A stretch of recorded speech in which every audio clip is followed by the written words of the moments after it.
روزی که قدرت نباشی جنگو به بازی، اون روز از ائتلاف بیرونت نمیندازن، ولی میگن به اندازه کپونت.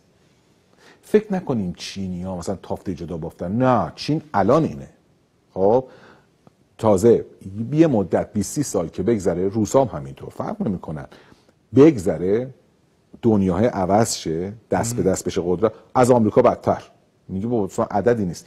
تو اگه میخوای سرنوشت نسل‌های آینده تو همین الان معلوم کنی، من از 10-20 سال آینده حرف نمیزنم، ما 2024 حیف که وقت نیست، وگرنه از بایدن، از همشون من نقل قول می آوردم، آخریشو آدرس میدم برن بخونن، مال 2 ماه پیشه. رئیس جمهور فنلاند در اکونومیست، خب برید ببینید چی داره میگه.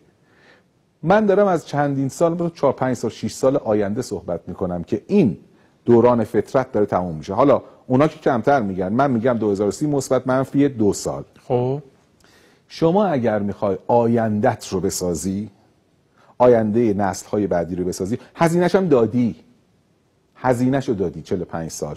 خب خواستی رو پا خودت وایسی، هزینه دادی، حالا موقع بهره برداریشه. من نمیگم برو جنگ طلبی کنا. اول برنامه گفتم آقا ما که آتش بس بخواهیم، خب ولی اصلا الان آتش بسی هم به فرض محال بشه، اسرائیلی آمریکایی اینا رو میفهمه. و همه دنیا داره میبینه 20 سال پیش تو مرزها گره خورده بودی، دور تا دورت افغانستان عراق بود، الان کجایی؟ همه دنیا به این فکر میکنه 20 سال دیگه ایران کجاست. مسئله آینده جهان و قدرت خودشه. به این سادگی نیست. فقط این نیست که اسرائیل ارزشمندترین دارایی آمریکا در کره زمینه، مثل زلنسکی اوکراین نیست، مثل دستمال کاغذی بندازنش آخرش دور. نه، فقط این نیست که ارزشمندترینه، اینه که در آینده دنیا تاثیر میذاره. بنابراین این خیلی برای ما مهمه که نتیجه این ور چی میشه.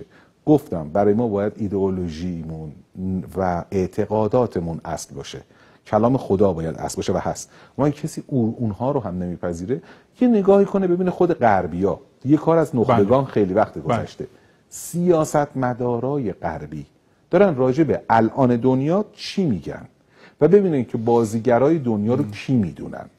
بنابراین فکر نکنید این به این سادگی تموم میشه. همونطور که شما وایسادی، آمریکا هم پاش وایساده، اسرائیل هم پاش وایساده، قرار نیست با 4 تا کار تموم. تازه اول بسم اللهیم.